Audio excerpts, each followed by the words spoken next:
नमस्कार, देवभूमि समाचारों में आप सभी का स्वागत है। मैं प्रियंका मलिक हाजिर उत्तराखंड की तमाम छोटी बड़ी खबरों के साथ, लेकिन सबसे पहले नजर इस वक्त की हेडलाइंस पर। पीएम मोदी के मन की बात कार्यक्रम को सीएम धामी ने देहरादून में दिव्यांग बच्चों के साथ सुना। कहा, बच्चों में दिखा ऊर्जा का संचार, दिव्यांगों के खेल का भी किया जिक्र।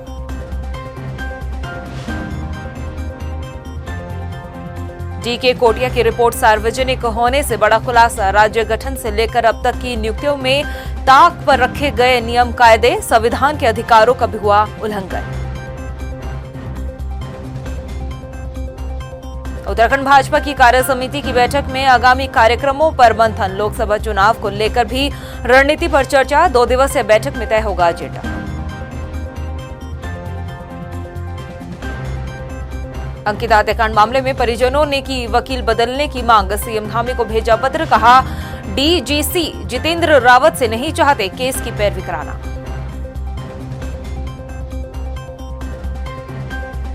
और उत्तराखंड में अगले 48 घंटे के लिए बारिश और बर्फबारी का अलर्ट। देहरादून में बादलों ने जमाया डेरा। मैदानी इलाकों में ओलावृष्टि के साथ तेज बारिश की संभावना। हेडलाइंस के बाद बुलेटिन में खबरें विस्तार से। मुख्यमंत्री पुष्कर सिंह धामी ने प्रधानमंत्री नरेंद्र मोदी के मन की बात कार्यक्रम को देहरादून में दिव्यांग बच्चों के साथ सुना है। उन्होंने कहा कि प्रधानमंत्री नरेंद्र मोदी द्वारा मन की बात कार्यक्रम के जरिए दिव्यांग बच्चों के दिलों को छूने का काम किया है, जिससे उनमें ऊर्जा का संचार भी हो रहा है।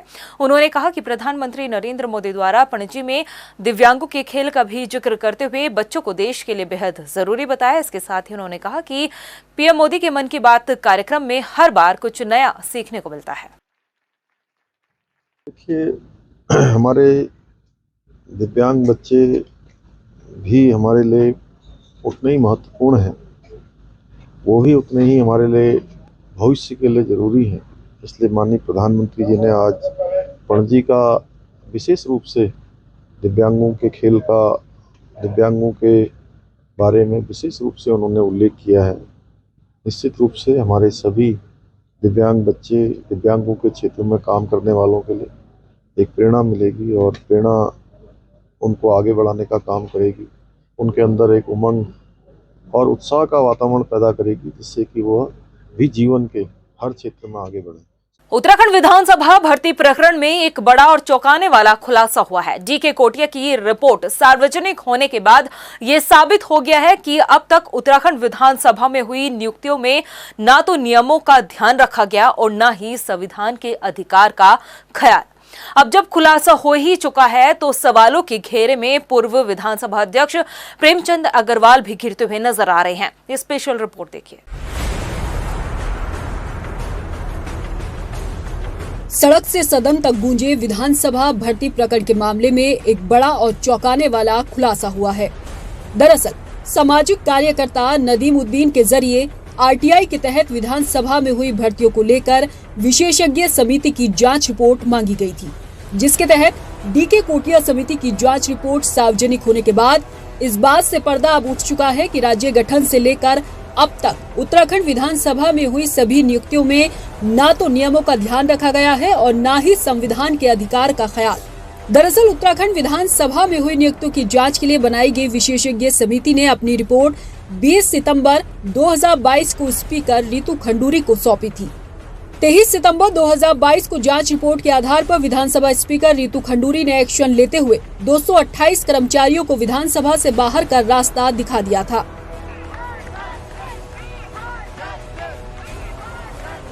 डीके कोटिया समिति की रिपोर्ट में खुलासा हुआ है कि विधानसभा सचिवालय में स्थायी तदर्थ के आधार पर 396 कर्मचारियों की नियुक्ति की गई। सभी नियुक्तियों के लिए एक समान प्रक्रिया अपनाई गई, जो नियम विरुद्ध है। हालांकि 2016 से पहले 168 कर्मचारियों को नियमित किया गया, मगर सवाल इस बात को लेकर उठ रहे हैं कि जब 396 कर्मचारियों की नियुक्तियां अवैध पाई गई तो कार्रवाई का चाबुक सिर्फ 228 कर्मचारियों पर ही क्यों चला। समिति की रिपोर्ट सार्वजनिक होने के बाद खुलासा ये भी हुआ कि उत्तराखंड विधानसभा भर्तियों में समानता के अधिकार का उल्लंघन हुआ है। साल 2001 से 2022 तक हुई तदर्थ नियुक्तियों में सभी पात्र और इच्छुक अभ्यर्थियों को समानता का मौका नहीं मिला और संविधान के अनुच्छेद 14 और 16 का उल्लंघन हुआ है। इस बात का शायद खुलासा हो भी नहीं पाता अगर आरटीआई के तहत इस बात की सूचना नहीं मांगी गई होती। विशेषज्ञ समिति की रिपोर्ट जगजाहिर होने के बाद सवालों के घेरे में पूर्व स्पीकर प्रेमचंद अग्रवाल भी खूब घिर रहे हैं। असल में प्रेमचंद अग्रवाल ने पूर्व में ये दावा किया था कि नियमों के तहत ही विधानसभा में सभी नियुक्तियां हुई थी, लेकिन अब जब ये साफ हो चुका है कि अब तक के कालखंड में हुई नियुक्तियां अवैध हैं, तो जवाब किसी के पास नहीं। उत्तराखंड राज्य को बने 22 साल गुजर गए और इन 22 सालों में सरकारें बीजेपी और कांग्रेस दोनों की रही हैं, तो नियम विरुद्ध हुई भर्तियों पर अब कोई बोलने को तैयार नहीं। ऐसे में अब देखना यह है कि कोटिया समिति की रिपोर्ट सार्वजनिक होने के बाद उत्तराखंड विधानसभा अध्यक्ष रितु खंडूरी का अगला कदम क्या होता है। चढ़ती कला टाइम टीवी के लिए देहरादून से ब्यूरो रिपोर्ट। भाजपा की 2 दिवसीय प्रदेश कार्य समिति की बैठक आज से रायवाला में शुरू हो चुकी है। इस बैठक में इस साल होने वाले स्थानीय शहरी निकायों और अगले साल जो लोकसभा चुनाव को लेकर तैयारी हो रही है, इन सभी चीजों को लेकर रणनीति पर चर्चा भी होनी है। साथ ही राज्य सरकार और केंद्र सरकार की योजनाएं आम जनता तक पहुंचे, उस पर भी चर्चा की जाएगी। प्रदेश पदाधिकारियों की बैठक में अगले दिन की बैठक का एजेंडा भी तय किया जाएगा।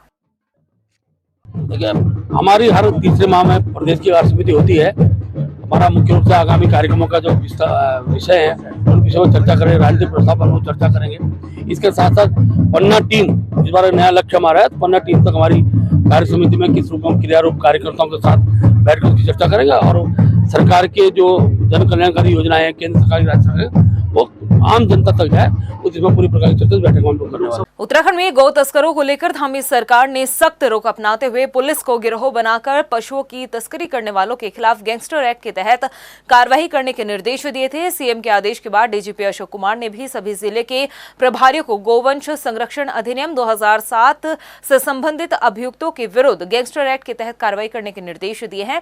सीएम पुष्कर सिंह धामी ने कहा कि गौ तस्करी करने वालों को बख्शा नहीं जाएगा, उनके खिलाफ सख्त कार्रवाई होगी। गौ तस्करी एक बहुत मैं कहूँ कि घृणित अपराध है। उस अपराध को रोकने के लिए हम सख्त कानून बनाएंगे, जिससे कि देवभूमि उत्तराखंड में इस प्रकार का अपराध कदापि न हो पाए। जोशीमठ भू धसाव के चलते पर्यटन और ओली गेम्स को लेकर काले बादल छाए हुए थे, लेकिन अब पर्यटन मंत्री सतपाल महाराज का कहना है कि आने वाले समय में ओली में विंटर गेम्स कराए जाएंगे, जिसको लेकर पर्यटन विभाग पूरी तरह से तैयार है। उन्होंने इस संबंध में अधिकारियों को व्यवस्था बनाने के भी निर्देश दिए हैं। आपको बता दें कि जोशीमठ में आपदा के चलते इस साल शीतकालीन खेलों को लेकर असमंजस की स्थिति बनी हुई थी, लेकिन मंत्री सतपाल महाराज ने स्पष्ट कर दिया है कि ओली में शीतकालीन खेल खेले जाएंगे। वहीं इस पूरे मामले को लेकर कांग्रेस ने भी सवाल खड़े किए हैं। हम लोग प्रयास कर रहे हैं और इस समय विंटर गेम्स को भी हम करना चाहते हैं, शीतकालीन टूरिज्म को हम फिर से लाना चाहते हैं। मैंने पूरी रिपोर्ट ली है और जो ओली का जो क्षेत्र है वो पूरी तरह से सुरक्षित है और वहाँ पर हमारे पास काफ़ी आवास भी हैं, टीआरएच भी बने हुए हैं। हम विंटर गेम्स को वहाँ पर संपन्न करेंगे। जहाँ तक जोशीमठ आपदा का सवाल है, वहाँ पर सरकार की ओर से लगातार बयानबाजी हो रही है। मुख्यमंत्री और कैबिनेट मंत्री भी लगातार बयानबाजी कर रहे हैं और अधिकारियों और मुख्यमंत्री के बयानों में सामंजस्य नहीं है, विरोधाभासी बयान आ रहे हैं। मैं सतपाल महाराज जी का एक वीडियो देख रहा था जिसमें वो कह रहे थे कि जोशीमठ धस रहा है और इसकी रिपोर्ट सरकार के पास पहले से थी। अगर सरकार के पास रिपोर्ट पहले से थी तो सरकार ने पहले बचाव के उपाय क्यों नहीं किए। और अब बात करते हैं अंकिता हत्याकांड मामले को लेकर। इस पूरे मामले में परिजनों ने वकील बदलने की मांग की है। जी हां, अंकिता भंडारी की मां ने मुख्यमंत्री पुष्कर सिंह धामी को जिलाधिकारी के माध्यम से पत्र भी भेजा है और इस पत्र में अंकिता की मां ने जो वकील है डीजीसी जितेंद्र रावत को बदलने की मांग की है। उन्होंने कहा कि उनके बजाय इस केस की पैरवी किसी भरोसेमंद क्रिमिनल ऑफेंस के वकील से करवाने की मांग उठाई है। दरअसल सरकार द्वारा हाईकोर्ट के निर्देश के बाद डीजीसी जितेंद्र सिंह रावत को इस केस की पैरवी के लिए विशेष लोक अभियोजक नियुक्त किया गया था, लेकिन अब अंकिता के परिजन इस केस की पैरवी जितेंद्र रावत के बजाय किसी दूसरे वकील से करवाना चाहते हैं। जितेंद्र रावत थे, उनसे हम सहमत नहीं है क्योंकि सरकार ने हमें पूछा भी नहीं और हमारे बिना अनुमति के मतलब उन्होंने जितेंद्र रावत को रख दिया। तो मैंने डीएम साहब से कहा कि मतलब हमारी सहमति से मतलब हम अपनी सहमति से एडवोकेट रखेंगे। तो उन्होंने हमें आश्वासन दिया कि हम धामी जी से मतलब इस बारे में बात करेंगे, आप मतलब चिंता मत करो, हमें मतलब एडवोकेट मतलब हमारी मर्जी से मिल जाएगा। कहते कि अगर किसी देश का विकास देखना हो तो वहां की सड़कों का हाल देख ले। कहा यह भी जाता है कि सड़कें विकास की राह को आसान बनाने का काम भी करती है, मगर आज भी कई जगह ऐसी है जहां दशक बीत गए लेकिन लोग सड़क के बिना परेशान हैं। रुड़की के भगवानपुर विधानसभा क्षेत्र में 10 साल पहले जिस सड़क का उद्घाटन हरिद्वार के सांसद द्वारा कर दिया गया था, वो सड़क आज तक नहीं बन पाई है। ये रिपोर्ट देखिए। 10 साल पहले लाखों की लागत से बनने वाली सड़क का उद्घाटन तो कर दिया जाता है, वो भी पूर्व मुख्यमंत्री और हरिद्वार से सांसद डॉक्टर रमेश पोखरियाल निशंक द्वारा, मगर धरातल पर उस सड़क की तस्वीरें आप खुद देखिए। ये सड़क भगवानपुर विधानसभा क्षेत्र की है, जहां पर 10 साल पहले हरिद्वार से सांसद डॉक्टर रमेश पोखरियाल निशंक द्वारा मानकपुर आदमपुर से बिंदु खड़क तक 2.5 किलोमीटर की 278 लाख रुपए की लागत से बनने वाली इस सड़क का उद्घाटन किया था। मगर उद्घाटन होने के बाद सड़क को दोनों ओर से 500-500 मीटर बनाने के बाद ठेकेदार ने इस सड़क का काम अधूरा छोड़ दिया था। ग्रामीणों की माने तो ठेकेदार ने सड़क का काम बीच में छोड़कर ही वो चला गया, जिसके बाद से किसी भी जनप्रतिनिधि ने इस ओर कोई संज्ञान नहीं लिया, जिसका खामियाजा ग्रामीणों को भुगतना पड़ रहा है। सड़क की हालत आप खुद देख लीजिए, कच्ची सड़क। जरा सोचिए बरसात के समय ग्रामीणों को और किसानों को इस सड़क से गुजरते वक्त कितनी परेशानियों का सामना करना पड़ता होगा, लेकिन उनकी सुध लेने वाला कोई भी नहीं। ये भाई 10 साल के करीब हो गया, इसका 500 मीटर का टुकड़ा पीछे बना दिया, 500 का आगे बना दिया, और इस पर कोई क्षेत्र विधायक, कोई सांसद, कोई इस पर ध्यान नहीं दे रहा। किसान परेशान है, उनकी बुग्गी में पंचर होते हैं, खेत में पत्थर उखड़ उखड़ कर जा रहा है, बहुत परेशानी है, विशेष ध्यान नहीं दिया जा रहा। काम चला, मिट्टी डल गई, पत्थर डल गए और उसमें लगभग आधी वो कंप्लीट होगी। थोड़ी सी 500 मीटर गांव से और एक मेघ सिंह का खेत है, वहाँ तक उस पर तार पुल कंप्लीट होगा। उसके बाद वो बीच में टुकड़ा छोड़ दिया। जब तक वजह क्या रही थी कि उस टाइम कुछ किसानों का परमिट नहीं आया था, वो रुक गया था, लेकिन वो कुछ टाइम बाद उन किसानों का सरकार ने परमिट भी दे दिया था, जो ज़मीन अधिग्रहण करी थी। उसके बाद जहाँ तक उन किसानों के चकते उससे आगे कंप्लीट कर दिया था। उसके बाद सही उस पर पत्थर पड़ा। दोबारा किसी ने भी इस विषय पर ये सड़क क्यों रुकी हुई है किसी ने देखा ही नहीं। इस बाबत जब क्षेत्रीय विधायक ममता राकेश से बात की गई तो 3 बार की विधायक का जवाब एकदम चौंकाने वाला था। उन्होंने बताया कि इससे पहले उनको इस बारे में कोई जानकारी ही नहीं है। अब आपके चैनल के माध्यम से मुझे मालूम हुआ है। मैंने अभी अधिशासी अभियंता PWD विभाग से वार्ता की है। उन्होंने कहा है कि उस समय ये विवादित था, यहाँ का मामला उस समय 2013-14 की ये मामला है। राज्य योजना की सड़क थी, बाकी हिस्सा ठेकेदार ने बना दिया था, लेकिन 40-50 मीटर के लगभग जो सड़क का हिस्सा था वो बन नहीं पाया। वो विवादित था कि वहाँ पर किसान कह रहे, मानकपुर वाले कह रहे थे कि ये हमारे खेत का हिस्सा, यहाँ पर सड़क का हिस्सा है ही नहीं। तो वो मामला उनके बीच का सॉर्ट आउट अब उसका निस्तारण हुआ है। एक ही क्षेत्र से लगातार 3 बार विधायक रही ममता राकेश का ये बयान वाकई चौंकाने वाला था। हैरानी है कि वो अपने ही क्षेत्र की दुर्दशा से वाकिफ नहीं है। खैर, ये तो विधायक की बात थी। अब आपको पूर्व मुख्यमंत्री और हरिद्वार से सांसद डॉक्टर रमेश पोखरियाल निशंक का भी बयान सुनाते हैं, जिन्होंने इस सड़क का उद्घाटन किया था। किस सड़क की बात कर रहे हैं आप? सड़क को बनाया ही है सर, उसमें खाली पत्थर पड़ा है 10 साल से, अभी तक उसमें ऊपर बजी नहीं। कौन सी बिंदु? जिस सड़क की आप बात कर रहे हैं और जो मैंने शुरू किया वो डबल लेन की बना दी मैंने, और जिनकी आप बात कर रहे हैं पुल बन गए, जो पुल बन गए, सुने जो पुल बन गए वो बात जो है यहाँ पर जो ट्रेन का रेलवे पुल है वो 40 साल से मांग थी, वो भी हमने अपने समय में किया है। जिन्होंने सड़क का उद्घाटन किया उन्होंने तो इस कच्ची सड़क को डबल लेन और हाईवे में ही बदल दिया। अब मजे की बात यह है कि जिस मार्ग का वो चौड़ीकरण बता रहे हैं उसकी हालत आप सबके सामने है। अब देखना दिलचस्प होगा कि क्या कोई इस मार्ग की सुध लेता है या फिर बेचारे ग्रामीणों को ऐसे ही मुसीबतों से दो चार होना पड़ेगा। टाइम टीवी के लिए भगवानपुर से तौसीफ की रिपोर्ट। उत्तराखंड में आज सुबह से ही मौसम बदला हुआ है। पहाड़ से लेकर मैदान तक घने बादल छाए हुए हैं। वहीं उत्तराखंड में अगले 48 घंटे मौसम विभाग ने बारिश और बर्फबारी का पूर्वानुमान भी जारी किया हुआ है। मौसम विभाग ने ऊंचाई वाले इलाकों में भारी बर्फबारी की आशंका जताई है। इसके साथ ही मैदानी इलाकों में भी तेज बारिश के साथ ओलावृष्टि होने की संभावना मौसम विभाग ने जताई है। ऐसे में माना जा रहा है कि अगले 48 घंटे के भीतर उत्तराखंड के ऊंचाई वाले इलाकों में अच्छी बर्फबारी हो सकती है।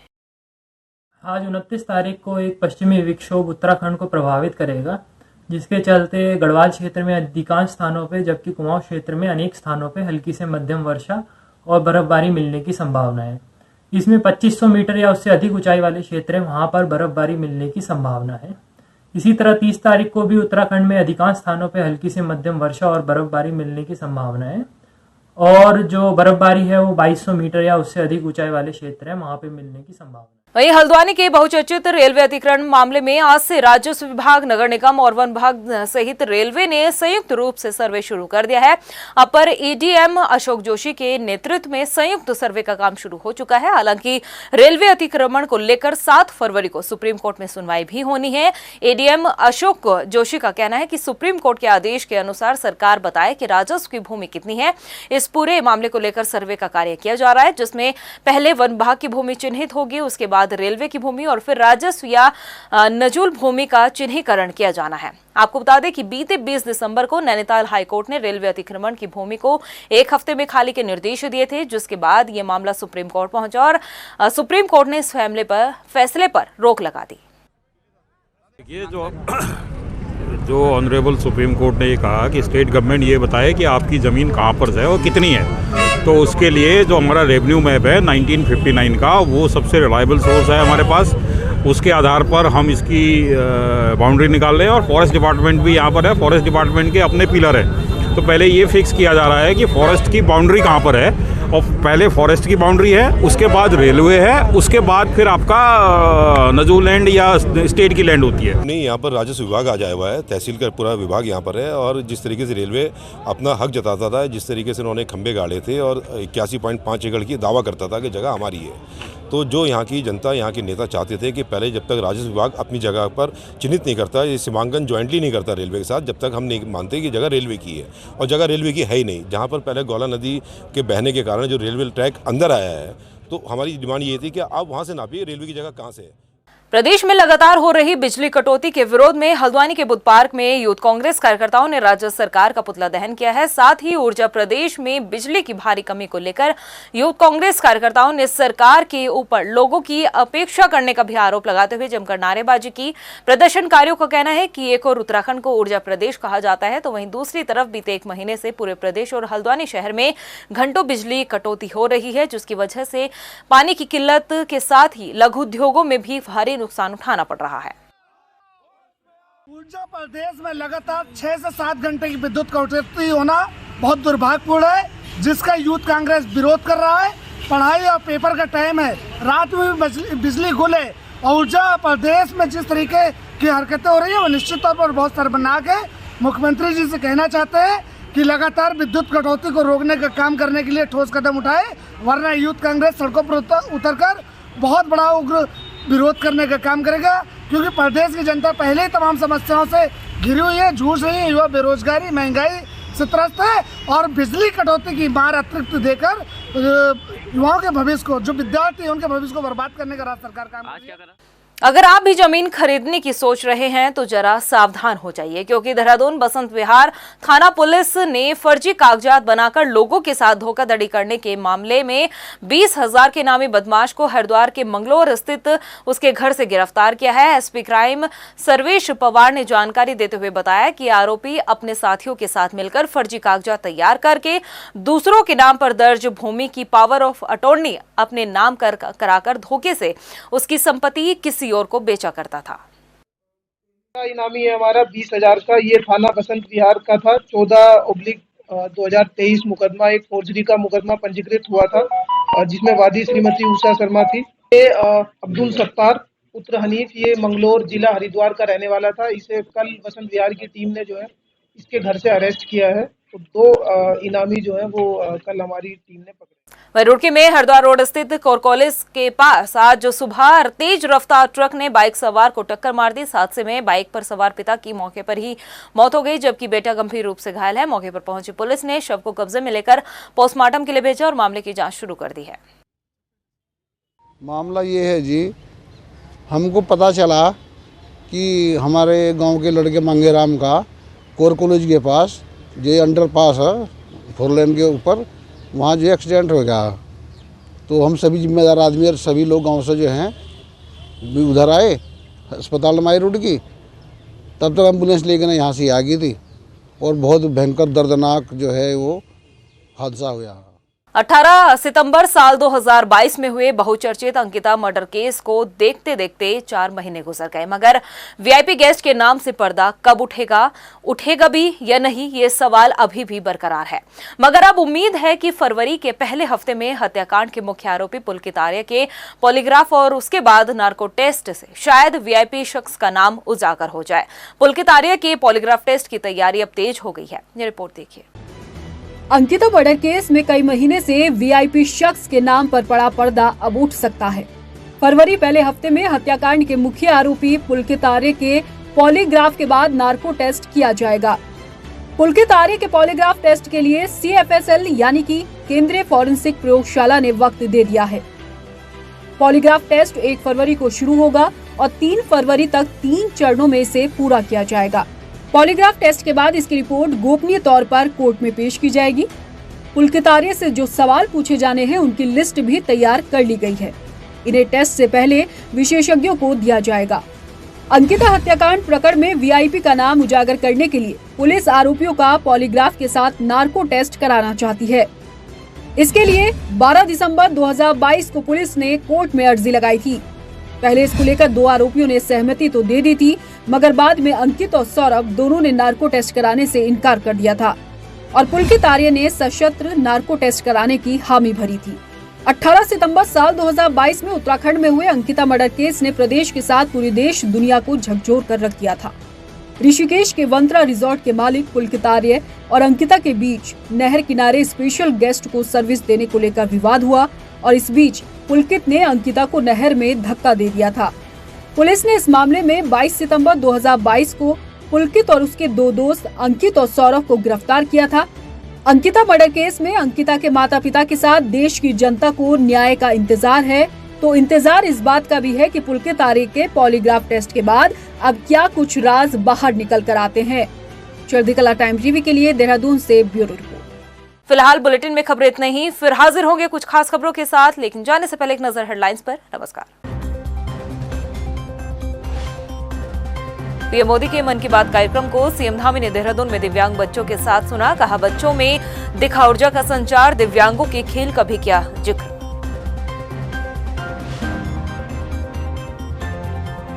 डीके कोटिया की रिपोर्ट सार्वजनिक होने से बड़ा खुलासा, राज्य गठन से लेकर अब तक की नियुक्तियों में ताक पर रखे गए नियम कायदे, संविधान के अधिकारों का भी हुआ उल्लंघन। उत्तराखंड भाजपा की कार्य समिति की बैठक में आगामी कार्यक्रमों पर मंथन, लोकसभा चुनाव को लेकर भी रणनीति पर चर्चा। 2 दिवसीय बैठक में तय होगा एजेंडा।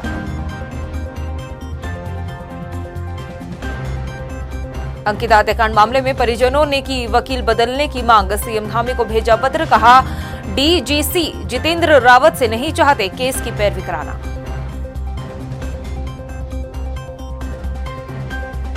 और उत्तराखंड में अगले 48 घंटे के लिए बारिश और बर्फबारी का अलर्ट, देहरादून में बादलों ने जमाया डेरा, मैदानी इलाकों में ओलावृष्टि के साथ तेज बारिश की संभावना।